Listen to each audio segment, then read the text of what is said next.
Nagawa tayo ng easy, ano lang mga kaasam na hindi natin pipituhin sa oil.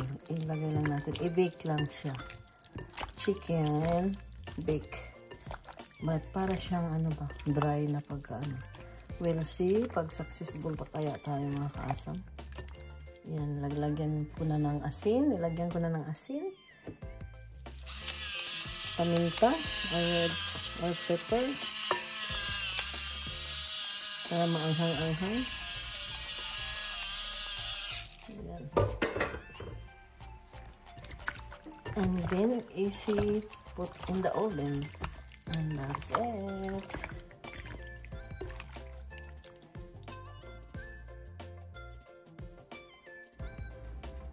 And simply brush the pan with oil.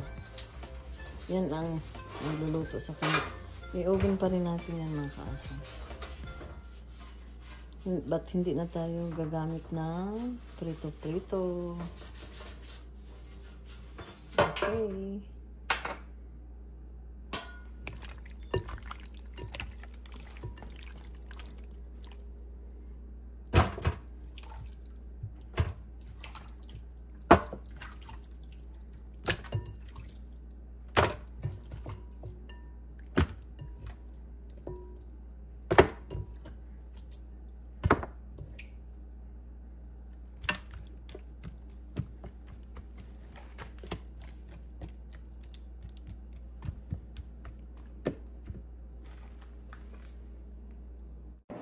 Ayan mga kaasam, after ko in-oven siya ng 30 minutes, ililipat ko siya sa air fryer.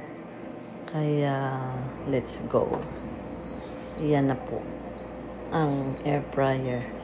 Nagsisikipan sila.